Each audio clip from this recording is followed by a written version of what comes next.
Kylian എംബാപ്പയെ പിടിച്ചു കെട്ടി, ഡെംബലയെ പിടിച്ചു കെട്ടി ഫ്രാൻസൊക്കെ പോയി. അതാണ് അവസ്ഥ. വാർ റൂമിലേക്ക് എല്ലാവർക്കും സ്വാഗതം.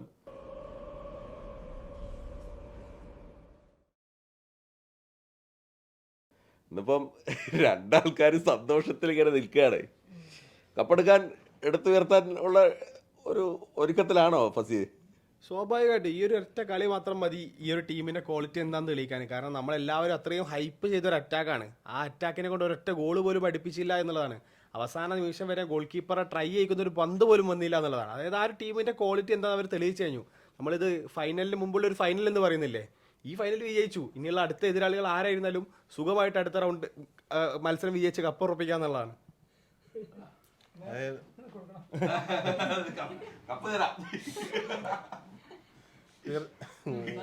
ഫസി പറഞ്ഞു തന്നെ, നമുക്ക് ഇപ്പൊ എംബാപ്പയെ നമ്മളിപ്പം ഇത്ര പറഞ്ഞു, എല്ലാ മത്സരത്തിലും എംബാപ്പ ഗോൾ അടിക്കുന്നുണ്ട്, നല്ല പെർഫോമൻസ് കാഴ്ചവെക്കുന്നുണ്ട്. സ്പെയിനെതിരെ വന്നപ്പോൾ നമുക്ക് എംബാപ്പയെ കാര്യമായിട്ടൊന്നും കാണാൻ കഴിഞ്ഞില്ല, ഒലീസയെ കാണാൻ കഴിഞ്ഞില്ല.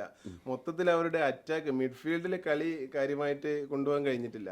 പിന്നെ ഡിഫൻസിൽ പിഴവ് സംഭവിച്ചു. മെസ്സി വന്നാലും ഗെയിം വന്നാലും കാണാൻ കഴിയില്ല.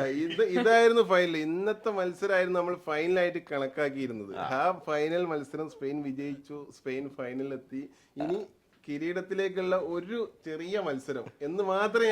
ഫൈനൽ ആരാണ് ഈ ചെറിയ മത്സരത്തിൽ രണ്ട് ടീമും, ഒന്ന് യൂറോപ്യൻ ടീമാണ്, ഒന്ന് ലാറ്റിൻ അമേരിക്കൻ. രണ്ട് ടീമും ഞങ്ങൾക്ക് ഒരു തരത്തിലും സൃഷ്ടിക്കുമെന്ന് തോന്നില്ല. നിലവിൽ ഫ്രാൻസിനെ അടിച്ച സ്ഥിതിക്ക് നമുക്ക് ഈ രണ്ട് ടീമും, ഇനിയിപ്പോ ഇംഗ്ലണ്ടിനെ ഞങ്ങൾ യൂറോ കപ്പിൽ തകർത്തതാണ്.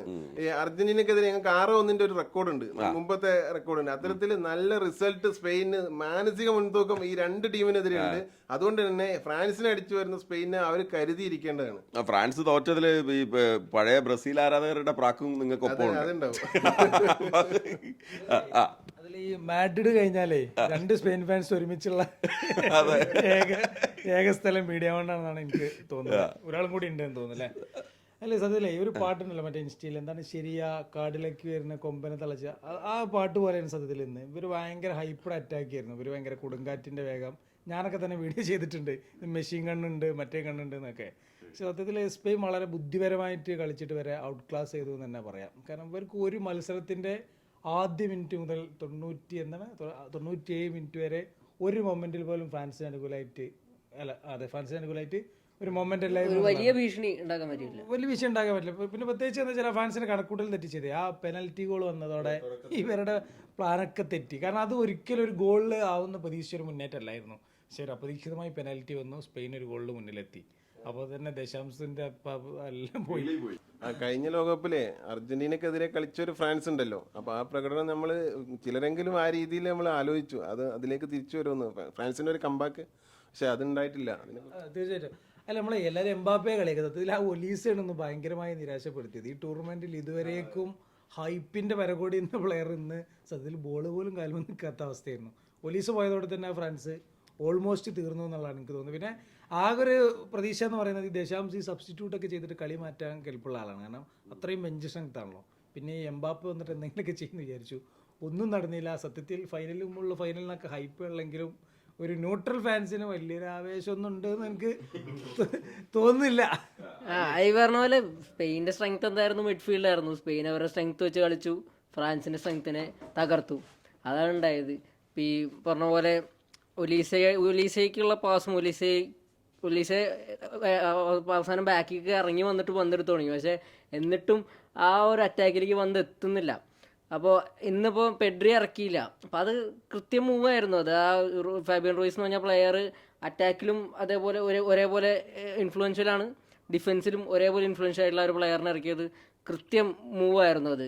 അപ്പോൾ പിന്നെ സഫാൻക്ക് പറഞ്ഞ പോലെ ആ ഗോള് വന്നത്, എനിക്ക് തോന്നുന്നത് ഫ്രാൻസ് ഇതുവരെ ഈ വേൾഡ് കപ്പിൽ ഫസ്റ്റ് ഗോൾ കൺസീഡ് ചെയ്തിട്ടുണ്ടായിരുന്നില്ല.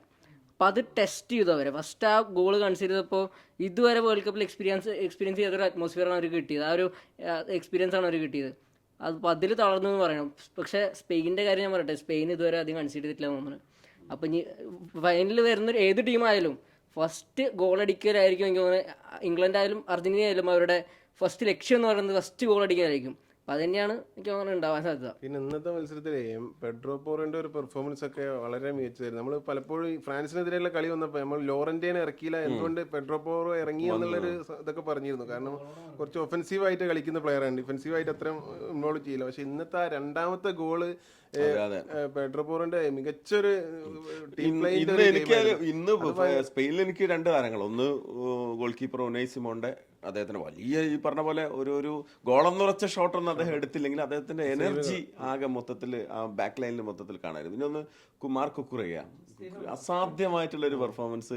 റോഡ്രി ഇന്ന് ആ ഒരു ലൈനിൽ വന്ന കളികളൊക്കെ ബെറ്റർ ആയിരുന്നു. ഇന്നിപ്പോൾ ഈ പറഞ്ഞ പോലെ മൈക്കൽ ഒലീസെ പൂട്ടി എന്നുള്ളതോടൊപ്പം തന്നെ ഡെംബലേക്കും എംബാപ്പയ്ക്കും ഒന്നും കാര്യം വെച്ചില്ല. ഇപ്പം നമ്മൾ വേഗം, ഇപ്പൊ ഫ്രാൻസിന്റെ ഒരു പ്രശ്നം, അവരുടെ ഒരു കളി മികവ് എന്ന് പറയുന്നത് കാലിൽ പന്ത് കിട്ടിയാൽ പിന്നെ ഈ ചക്രം പിടിപ്പിച്ചതുപോലെ അങ്ങ് ഓടുവാണല്ലോ. അങ്ങനത്തെ മൂവ് ഒന്നും വന്നില്ല. അത് എവിടെയോ വെച്ച് അവരെ ലോക്ക് ചെയ്തിട്ടുണ്ട്. എംബാപ്പയ്ക്ക് വളരെ ചുരുക്കം ബോളുകളാണ് അദ്ദേഹത്തിന്റെ കാലുകൾ കിട്ടിയത്, പക്ഷെ അതുപോലും അദ്ദേഹത്തിന് എത്തിക്കാൻ പറ്റിയില്ല എന്നുള്ളത്. പക്ഷെ ഈ ഡെംബലെ ഒരു വിന്റേജ് ഡെംബലാണ് ഇന്ന് കണ്ടത്. ഈ കുറെ മീമിലൊക്കെ ഉള്ള ഒരു ഡെംബലാണ്, ഇങ്ങനെ കണ്ണൊക്കെ പൊന്തിച്ചിട്ട് ഒരു ഉറങ്ങി എണീറ്റ പോലത്തെ ഡെംബലുണ്ടല്ലോ, ആ ഒരു ഡെംബലിൽ നിന്ന് ഗ്രൗണ്ടിൽ ഉണ്ടായിരുന്നു എന്നുള്ളതാണ് എനിക്ക് തോന്നുന്നത്. ഓക്കെ, ഇപ്പോൾ നമ്മൾ ചർച്ചയുടെ അടുത്ത ഘട്ടത്തിലേക്ക് കിടക്കുന്ന സമയത്ത് അർജന്റീന വന്നാൽ സ്പെയിൻ അതൊരു വെല്ലുവിളിയാകുമോ, അതല്ല ഇംഗ്ലണ്ടാണോ കൂടുതൽ ഭയക്കുന്നത് സ്പെയിന്? അതായത് ഞാൻ നമ്മൾ ഡിസ്കഷനൊക്കെ തുടങ്ങും മുമ്പ് ആദ്യം കാബോർഡിനായിട്ടുള്ള മത്സരത്തിന് അന്നത്തെ ഓർമ്മ ഉണ്ടാവണം. അത് കാബോർഡിനായിട്ടുള്ള മത്സരം സ്പെയിൻ 0-0 സമനിലയിൽ അവസാനിച്ചപ്പോൾ എനിക്ക് വന്ന മെസ്സേജ് എന്ന് പറഞ്ഞു കഴിഞ്ഞാൽ സ്പെയിൻ ഇടുന്ന പാസിനേക്കാളും കൂടുതലായിരുന്നു. അത്രയും ആളുകൾ മെൻഷൻ ചെയ്ത് മെസ്സേജ് അയച്ചിട്ടുണ്ടാവും. ഒരു പക്ഷേ ഒരു 100-500 മെസ്സേജ് വരും, എന്ത് ഈ ടീം വെച്ചാണ് കപ്പടിക്കാൻ പോകുന്നതെന്നൊക്കെ. പക്ഷെ ഇപ്പൊ അത് കാണിച്ചു. കാരണം അതിന് ഏറ്റവും എടുത്തു പറയേണ്ട പേര് കോച്ചിന്റെ പേരാ. അതായത് ഓരോ ടീമിലെ എതിരാളികളുടെ പോയിന്റ് എവിടെയാണ്, പ്ലസ് എവിടെയാണെന്ന് മനസ്സിലാക്കി അതിനനുസരിച്ച് ടീമിനെ ഒരുക്കാനുള്ള ഒരു അവസരം അയാൾക്ക് കിട്ടിയിട്ടുണ്ട്. അപ്പോൾ അത് കൃത്യമായി യൂട്ടിലൈസ്. നമ്മൾ പറഞ്ഞു ഒലീസയാണ് ഏറ്റവും വലിയ ത്രെറ്റ്, ഒലീസയെ പൂട്ടി. ഡെംബലെ നന്നായി കളിക്കുമെന്ന് പറഞ്ഞു. കുക്കുറയെ ഒഫൻസീവായിട്ട് കളിക്കുന്നത് നമ്മൾ കണ്ടിട്ടുണ്ട്. കുക്കുറയെ ഡിഫൻസീവായിട്ട് വേൾഡ് കപ്പിൽ കളിച്ച ഏറ്റവും നല്ല മാച്ചുകൾ ഒന്നായത്. കാരണം ആ വിങ്ങിൽ ഡെംബലെ വരുന്നുണ്ട്. അതേപോലെ തന്നെ ഡൂ ആയാലും ബാർക്കോള ആയാലും അത്ര വലിയ ത്രെറ്റ് വരില്ല എന്നുള്ളതുകൊണ്ട് തന്നെ പോറോയെ അവിടെ യൂട്ടിലൈസ് ചെയ്തു. അപ്പോൾ കോച്ചിന്റെ രീതികളാണ് ഏറ്റവും കാര്യം. അപ്പോൾ ഓപ്പോസിറ്റ് വരുന്ന ടീം ഏതായാലും അവർക്ക് അറിഞ്ഞ് കളമൊരുക്കാൻ ഇയാളെ കൊണ്ട് പറ്റും. എന്നിരുന്നാലും അർജന്റീനയെ ഭയക്കണം. കാരണം ലാറ്റിൻ അമേരിക്കൻ സ്റ്റൈലാണ്. യൂറോപ്യൻ ടീമുകൾ ലാറ്റിൻ അമേരിക്കൻ ടീമുകൾ മുമ്പിൽ ഒന്ന് പതർന്ന് നമ്മൾ പലപ്പോഴും കണ്ടു. ശരി, ഫസ്റ്റ് എന്താണ് ഈ ടീഷർട്ട് വാങ്ങിച്ചു വെച്ചിട്ട് കളി കഴിഞ്ഞതിന് ശേഷം ഇടാനുണ്ടായ കാരണം എന്താണ്? ഇടാനുള്ള ഒരു ധൈര്യം ഉണ്ടായിരുന്നില്ലേ? അല്ല, കഴിഞ്ഞ മത്സരത്തിൽ നമ്മൾ ഇട്ടതാണ്. എല്ലാ മത്സരത്തിലും ജേഴ്സിങ്ങനെ ഇട്ട് വരുന്നല്ല, കഴിഞ്ഞ മത്സരത്തിൽ ഇട്ടതാണ്. പിന്നെ ഈ ജയിച്ചു നിൽക്കുമ്പോൾ മാത്രം ഇടുന്ന പരിപാടി ഞാൻ മാത്രം തുടങ്ങിയതല്ലല്ലോ, എല്ലാരും ഇടുന്നതല്ലേ. എന്തായാലും ഹാപ്പി ആയിട്ടിരുന്നു ഞായറാഴ്ച വരെ. ഇവരുടെ കളി, അതായത് സ്പെയിൻ്റെ കളി എന്ന് വെച്ചാൽ ഒരു ആവേശമൊന്നും നമുക്ക് കിട്ടില്ല. അതായത് ഒരു അർജന്റീന കളി നമുക്കൊരു ത്രില്ലർ സിനിമ എന്ന് വിചാരിക്കാം. ഒരു ഫ്രാൻസിൻ്റെ എന്താ പറയുക, ഒരു ഫൈറ്റ് സിനിമ. ഇവരുടെ ഒരു ഫീൽ ഗുഡ് സിനിമയാണ്. നമുക്ക് ഒരിക്കലും ഒരു ഹൈ മൊമെന്റ്, ഒരു റൊമാൻസൊന്നും കിട്ടില്ല. ചിത്രമാണ്, നന്മ ചിത്രം ഉണ്ടല്ലോ. ഒരിക്കലും ഒരു മൊമെന്റിൽ പോലും ഒരു ഗൂസ് ബംസ് ഈ ടൂർണമെന്റിൽ അടുപ്പിച്ചിട്ടുണ്ട് എനിക്ക് തോന്നുന്നില്ല. ഞാൻ അങ്ങനെ മോശമാക്കി പറയല്ല, ആ ഒരു സ്റ്റൈൽ അങ്ങനെയാണ്. അത് സ്പെയിന് 2010 ഏതാണ്ട് ഇതുപോലെ തന്നെയായിരുന്നു. ഒരു ഹൈ മൊമെന്റ് ഒന്നും ഉണ്ടാവില്ല. പക്ഷേ ഫ്രാൻസ് ഒക്കെ നമുക്കൊരു ഫൈറ്റ് അടി, അർജന്റീന ആണെങ്കിൽ തിരിച്ചുണ്ടാവും. പിന്നെ ഇതിൽ രസകരമായി സംബന്ധിച്ചാലേ, ഇപ്പോൾ ഇംഗ്ലണ്ടാണ് ഫൈനലിൽ വരുന്നതെങ്കിൽ ഇത് യൂറോ കപ്പിന്റെ ആവർത്തനമാണ്. യൂറോ കപ്പ് ഫൈനലിൽ സ്പെയിനും ഇംഗ്ലണ്ടായിരുന്നു. ഇനി പിന്നെ അർജന്റീനയാണ് വരുന്നെങ്കിൽ നടക്കാതെ പോയ ഫൈനലിസ്റ്റുമായി. ഇനി അർജന്റീനയും ഫ്രാൻസും ലൂസേഴ്സ് ഫൈനൽ കളിച്ചാൽ കഴിഞ്ഞ ലോകകപ്പിന്റെ ഒരു ഫൈനൽ ആവർത്തനം എന്ന് പറഞ്ഞിട്ട് അതും ഒരു അയിപ്പാവും. ഈ മെസ്സി എംബാപ്പെ ഫൈറ്റൊക്കെ ഉള്ളതാണ്. അപ്പോൾ എങ്ങനെ വന്നാലും രസമാവും എന്നുള്ളതാണ്. അല്ലേ, പിന്നെ സഫം പറഞ്ഞ നേരത്തെ പറഞ്ഞൊരു കാര്യമുണ്ട്. നമ്മൾ ഈ മത്സരത്തിന്റെ ഒരു മൊമെന്റം പലപ്പോഴും നഷ്ടമായി എന്നുള്ളത്. കഴിഞ്ഞ യൂറോ കപ്പിൽ അടിപൊളി കളിയായിരുന്നു സ്പെയിൻ്റെ കളി. കാരണം അത് 2 വിങ്ങിലൂടെയും അറ്റാക്ക് പോയിരുന്നു. ലമീൻ യമാലും നിക്കോ വില്യംസും. ഇവർ 2 പേരും ഇപ്പം പഴുക്കിന്റെ പിടിയിൽ നിന്ന് മോചിതമായിട്ട് വരുന്നുള്ളൂ. യമാൽ കളിക്കുന്നുണ്ട്, പക്ഷേ നിക്കോ വില്യംസ് പലപ്പോഴും പകരക്കാരനായിട്ടാണ് ഇന്നൊക്കെ ഇറങ്ങിയത്. അപ്പോൾ അതൊരു പ്രധാനപ്പെട്ട കാരണം. അപ്പം ഗെയിം പ്ലാൻ മാറ്റിയത് യൂറോ കപ്പാണ്, ഇത് വേൾഡ് കപ്പാണ്. 2 ഗെയിം പ്ലാൻ തന്നെ കോച്ച് ആവിഷ്കരിച്ചതാണ്. അതിൻ്റെ ഒരു മാറ്റമാണ് ഇന്നത്തെ മത്സരത്തിലുള്ളത്. ആത്യന്തികമായി വിജയം എന്നുള്ളതാണ് സ്പെയിൻ ആഗ്രഹിക്കുന്നതും. സ്പെയിൻ 2010 ശേഷം ഒരു കിരീടം നേടുക എന്നുള്ള ലക്ഷ്യത്തിലേക്ക് ഈ ഗൂസ് ബംസ് ഇല്ലാത്ത കളി നമ്മൾ വെച്ചാലേ ഇവരിപ്പോ വേൾഡ് കപ്പ് അടിച്ചാലും അടുത്ത വർഷം നമ്മൾ ഇവിടെ ഒരു 3 ആളൊന്നും ഉണ്ടാവില്ല, ഈ 2 ആളെ ഉണ്ടാവുള്ളൂ. നമ്മൾ പറയേണ്ടതാണ്, അയാൾ 14 കൊല്ലമായിട്ട് ആ ടീമിന്റെ കൂടെ ഉള്ള ഒരാളാണ് ദിദിയർ ദശാംസ്. കാരണം തകർന്നടിഞ്ഞൊരു ഫ്രഞ്ച് ടീമിനെ ഉയർത്തിക്കൊണ്ടുവന്ന അദ്ദേഹമാണ്. കാരണം ഈ ദശാംസ് വരുന്നതിന് മുമ്പ് നമ്മൾ ഈ പോർച്ചുഗലിനെ കളിയാക്കുന്നില്ല, കുടുംബ വിളക്ക് എന്നൊക്കെ പറഞ്ഞ അടി, സത്യത്തിൽ ആ അടി നടന്നതിൻ്റെ ടീം ഫ്രാൻസാണ്. പല കേസുകൾ പുറത്ത് പറയാൻ പറ്റാത്ത കേസുകളൊക്കെ ആയിരുന്നു ആ ടീമിലുണ്ടായിരുന്നത്. എന്നിട്ട് അവിടെ നിന്ന് ദശാംശം ബിൽഡ് ചെയ്തെന്ന് കൊണ്ട് ടീമാണ്. ശരിക്ക് അർജൻറ്റീനയെക്കാളും ലോകകപ്പിലെ ഗുഡ് ടീമായിട്ടുള്ളത് ഇപ്പോൾ ഫ്രാൻസാണ്. 2000-ന് ശേഷം നമ്മൾ നോക്കിയാൽ 3 ഫൈനലാണ് അവർ കളിച്ചത്. ഒരു 2010 മാത്രമാണ് അവർ മോശമായി, 10ഉം 14ഉം മോശമാക്കി. അപ്പോൾ ഒരു ദശാംശയുഗം എനിക്ക് തോന്നുന്നതോടെ അവസാനിക്കും തന്നെയാണ് തോന്നുന്നത്. പക്ഷേ എംബാപ്പയെ പോലുള്ള ആളുകളൊക്കെ ദശാംശം നിൽക്കണം എന്ന് വിശ്വസിക്കുന്നവരുണ്ട്. ഇനി വരാനുള്ളത് അതിനേക്കാൾ ഒരു കിഡിയ, അതെ എനിക്ക് തോന്നുന്നു ഫ്രാൻസ് അടുത്ത വേൾഡ് കപ്പിന്, അതെ സിദാന്റെ ഒരു ഉറങ്ങിക്കിടക്കുന്ന സ്ലീപ്പർ സെൽ ഫാൻസ് സ്റ്റിൽ നമ്മുടെ നാട്ടിലൊക്കെ ഉണ്ട്. അതൊക്കെ അതെ തീർച്ചയായിട്ടും. ഓക്കെ, അത് നമ്മൾ വളരെ പെട്ടെന്ന് ഒരു കാര്യത്തിലൂടെ പോവാണ്. നമ്മൾ ഇതിന് മുൻപ് ഒരു വാർ റൂം ഇല്ല, അതുകൊണ്ടാണ് ഇംഗ്ലണ്ട് വേഴ്സസ് അർജന്റീന സെമി. ഹരിയെ, എന്താണ് ഇപ്പോഴത്തെ ഒരു സാഹചര്യം? ഈ കമ്മിറ്റി ടീം എന്നുള്ള വിളി സത്യം പറഞ്ഞാൽ ജയിച്ചു കഴിഞ്ഞാലും ജയിച്ചു എന്ന ആളുകളെ കൊണ്ട് ഇത് പറയിപ്പിക്കൽ വലിയ പ്രയാസമാണ് ആരാധകരെ സംബന്ധിച്ചിടത്തോളം. അതില്ലാതെ ആത്മാർത്ഥമായിട്ട് പറഞ്ഞാൽ എന്താണ് ഒരു സാധ്യത ആർക്കാണ് ഹരിയ? ഇല്ല, ഇപ്പം ഞാനൊരു സാധ്യത ഒന്നും പറയുന്നില്ല. ഇപ്പോൾ ഈ പറഞ്ഞ പോലെ ഇംഗ്ലണ്ടും ഈ പറഞ്ഞ പോലെ അത്ര നല്ല അടിപൊളിയായിട്ടല്ല ഈ ഫൈനൽ ഈ സെമി എത്തിക്കണത്. അർജന്റീനയിലും അടിപൊളിയായിട്ടല്ല ഈ ഒരു സെമി വരെ എത്തിയിരിക്കുന്നത്. അപ്പോൾ ഒരു അടി മത്സരം കാണാൻ പറ്റുന്നതാണ് ഞാൻ വിചാരിക്കുന്നത്. 2 ടീമും തമ്മിലൊരു ടഫ് ഫൈറ്റ്, രണ്ട് തരത്തിലും ഫൈറ്റ് കാണാൻ പറ്റുന്ന വിചാരിക്കുന്നത്. പിന്നെ ഹിസ്റ്റോറിക്കലി ഭയങ്കര നല്ല എന്താ പറയുക, നല്ല മാച്ച് വരുന്നൊരു ഇതാണ്. പിന്നെ എൻ്റെ ഒരു ആഗ്രഹം എന്ന് പറഞ്ഞാൽ ഇംഗ്ലണ്ട് മറ്റേ ആ കൈ കൊണ്ട് അടിച്ചതിനുള്ളൊരു പ്രതികാരം ചെയ്യണം എന്നാണ് എൻ്റെ ഒരു ആഗ്രഹം. അല്ല കൈകൊണ്ടടിക്കണമെന്നല്ല, അത് 86-ലെ പ്രതികാരം. ഈ ഹരി നമ്മുടെ ഹരി 2 ബ്രസീൽ ആരാധകരെ സംബന്ധിച്ചിടത്തോളം സത്യസന്ധമായിട്ട് പറഞ്ഞാൽ നാളെ അർജന്റീന തോൽക്കണതാണോ? അല്ല, ഇംഗ്ലണ്ട് ജയിക്കണം.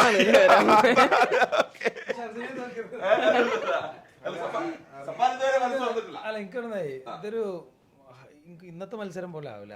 ഒരു ഒന്നെങ്കിൽ എന്തെങ്കിലുമൊക്കെ ഒരു സംഭവം ഇതിലുണ്ടാവും, ഒരു ഡ്രാമ ഉണ്ടാവും, ഒരു കയ്യാങ്കളിയിലേക്ക് എത്താനുള്ള എല്ലാ സാധ്യതയും ഉണ്ട്. പ്രത്യേകിച്ച് ഈ ജൂഡ് ബെല്ലിംഗ്ഹാമൊക്കെ ആറ്റിറ്റ്യൂഡിന്റെ ആശാനാണ്. അപ്പൊ ആശാനൊക്കെ തൊട്ട് കഴിഞ്ഞാൽ ആശാൻ ഒന്ന് ഇളകും. ഇപ്പുറത്തെ ഞങ്ങൾ നിക്കോളാസ് ഒട്ടാമെന്റി മറ്റേത് 11 മെസ്സി മാറ്റി നിർത്തിയാൽ ബാക്കി എല്ലാവരും അടിക്ക് തയ്യാറായി ഒന്നാണ്. അപ്പോൾ ഒരു എന്തായാലും ഇന്നത്തെ മാച്ച് പോലെ ആവുമെന്ന് ഞാൻ വിചാരിക്കുന്നില്ല മത്സരം. അതൊരു ഇനിയിപ്പോൾ കളിക്കളത്തിലെ പെർഫോമൻസ് അങ്ങനെയാണെങ്കിൽ പോലും അതിനപ്പുറത്തേക്ക് കുറേ മൊമെന്റ്സ് അതിലുണ്ടാവും എന്നുള്ളതാണ് എൻ്റെ ഒരു ഒപ്പീനിയൻ. അതായത് ഇംഗ്ലണ്ട് എന്നും വലിയൊരു ടീമായിട്ട് വന്ന് ഒന്നും ചെയ്യാനാവാതെ മടങ്ങുക എന്നുള്ളൊരു ചീത്തപ്പേര് വിളിക്കുന്നുണ്ട്. അപ്പോൾ കഴിഞ്ഞ 2 യൂറോ കപ്പിന്റെ ഫൈനലിലും തോറ്റു മടങ്ങാനായിരുന്നു ഇംഗ്ലണ്ടിന് വിധി. അപ്പം ടുഷേലിന് പ്രൂവ് ചെയ്യാൻ കിട്ടിയൊരു അവസരമാണ്. അതിന് അർജന്റീന അല്ല ആര് വന്നാലും അയാൾക്ക് ജയിച്ചേ മതിയാവും. അപ്പം ഞാൻ വിചാരിക്കുന്ന ഈ ഒരു മത്സരം ഇംഗ്ലണ്ട് അനുകൂലമാക്കി എടുക്കുന്നുള്ള. പക്ഷെ പറഞ്ഞ പോലെ ഒരിക്കലും ഈ സ്പെയിൻ ഫ്രാൻസിനോട് കളിച്ച പോലെ ഒരു 1 സൈഡഡ് മാച്ച് ആവില്ല. എന്തുകൊണ്ട് എല്ലാം കൊണ്ടും ഗോൾ കൊണ്ടായാലും അല്ലെങ്കിൽ തമ്മിലുള്ള ഒരു ഫൈറ്റ് ആയാലും ഒരു നല്ല അങ്ങോട്ടും ഇങ്ങോട്ടുള്ള ഒരു ഗിവ് ആൻഡ് ടേക്ക് മത്സരം ആവാനുള്ള സാധ്യതയുള്ളൂ. അല്ലാതെ ഒരു 1 സൈഡഡ് മാച്ചുള്ള സാധ്യത വളരെ കുറവാണ്. Rarest of the rare chance എന്നുള്ള പോലെ നടന്നാൽ നടന്നു, അത്രേ ഉള്ളൂ 1 സൈഡഡ് മാച്ച് എന്നുള്ളത്. പിന്നെ അർജന്റീനയുടെ ഒരു ചാമ്പ്യൻ മെന്റാലിറ്റി ഉണ്ട്. അത് നമ്മൾ ഈ ലോകകപ്പിലുടനീളം കാണുന്ന ഒരു കാര്യമാണ്. അത് നമ്മൾ തീർച്ചയായും അംഗീകരിക്കേണ്ട ഒരു സംഗതിയാണ്. അപ്പൊ അതെന്തായാലും സെമി ഫൈനലിൽ നമ്മൾ കാണും. പ്രത്യേകിച്ച് ഇംഗ്ലണ്ടിനെതിരെ വരുമ്പോൾ ഇംഗ്ലണ്ടിന് നമ്മൾ കുറച്ച് കാണില്ല, പക്ഷെ ഇംഗ്ലണ്ടിന്റെ ആ പ്രകടനത്തിനെ മറികടക്കാനുള്ള ഒരു ശക്തി എന്തായാലും അർജന്റീന ആർജിച്ചെടുക്കും. അതൊരു മത്സരത്തിൽ നമ്മൾ എന്തായാലും കാണാം. പിന്നെ മെസ്സി ഫാക്ടർ എന്നുള്ളപ്പോൾ എനിക്ക് ആഗ്രഹം ഇംഗ്ലണ്ട് കയറണം എന്നാണെങ്കിലും മെസ്സി ഫാക്ടർ ഉള്ളപ്പോൾ നമുക്കൊന്നും പറയാൻ പറ്റില്ല. അതാണ് ഞാനൊന്നും വിട്ട് പറയാൻ എനിക്കൊരു മടിയുള്ളത്. അതെ അതെ അതെ. മെസ്സി ഉള്ളിടത്തോളം കാലമായി മെസ്സി നമ്മളിപ്പോൾ ടീം ലൈനപ്പ് 11 പേരെ കമ്പയർ ചെയ്താലൊക്കെ ചിലപ്പോൾ ഇംഗ്ലണ്ട് ഈ സീസൺ കുറച്ചുകൂടി മുന്നിലാണെന്ന് പറയാം. പക്ഷെ ആ മെസ്സി ഉള്ളിടത്തോളം കാലം നമ്മൾ ഒരിക്കലും പ്രഡിക്റ്റ് ചെയ്യാൻ പറ്റില്ല. അയാൾ ഏത് സമയത്തും കളി തിരിക്കാൻ പറ്റിയ ഒരാളാണ്. കാരണം ഒരു കോച്ചിൻ്റെ കണക്കുകൂട്ടലുകൾക്ക് അപ്പുറത്തുള്ള കളിയല്ല മെസ്സിയുടേത്. ചില മാജിക്കൽ മൊമെന്റ് സൃഷ്ടിക്കും. അത് മതി ഒരു മത്സരം. താങ്ക് യു സഫാൻ, ഞങ്ങൾക്ക് അത് മതി. അർജന്റീന ആരാധകരെ സംബന്ധിച്ചിടത്തോളം അതിന്റെ സത്യതാണ്. അത് മെസ്സിയിലെടുത്തോളം കാലം. കാരണം ഒരു എന്താ പറയുക, നമ്മൾ ഗോട്ടിനെ വെറുതെ വിളിക്കുന്നതല്ല, ഒരു സാധനം ഏത് സമയവും അയാൾ പ്രൊഡ്യൂസ് ചെയ്യുന്നുള്ളതാണ്.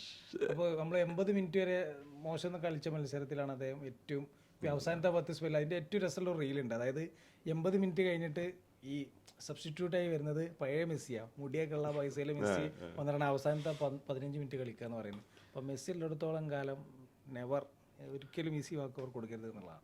അതാണ്. ഓക്കെ, അപ്പം ഞങ്ങള് എന്തെങ്കിലും കൂട്ടിച്ചേർക്കാനുണ്ടോ അവസാനമായി? എന്തായാലും നല്ലൊരു മത്സരം നമുക്ക് പ്രതീക്ഷിക്കാം. Okay okay. അപ്പൊ അങ്ങനെയാണ് ഞങ്ങൾ തുടങ്ങിയതായിരുന്നു. പക്ഷെ ആ സമയം തൊട്ട് ഫസി ലോകകപ്പിൽ ഇങ്ങനെ മുറുക്ക പിടിച്ചിരിക്കുകയാണ്. സ്പെയിൻ്റെ ജേഴ്സി ഇട്ട് വലിയ പ്രതീക്ഷയിലാണ് സ്പെയിൻ ആരാധകരുള്ളത്. പക്ഷേ ഇപ്പുറത്ത് എന്താ പറയുക, ഏത് നിമിഷവും കളി മാറ്റാൻ കെൽപ്പുള്ള ലയണൽ മെസ്സിയുടെ അർജന്റീനയും ജൂഡ് ബെല്ലിംഗ്ഹാമിൻ്റെ ഇംഗ്ലണ്ടും. അതിലാരെങ്കിലും ഒരാൾ എന്തായാലും ഈ ഫൈനലിൽ എത്തുമല്ലോ. പ്രവചിക്കാൻ പറ്റില്ല, ഒട്ടും പ്രവചിക്കാൻ പറ്റാത്ത ഒരു മത്സരമായി അതിനെ മാറും. വാറുമ്പോൾ തൽക്കാലം ഞങ്ങൾ ഇവിടെ നിൽക്കുകയാണ്. നാളെ അർജന്റീനയുടെ കളിക്ക് ശേഷം വീണ്ടും ചേരാമല്ലേ. By, good night.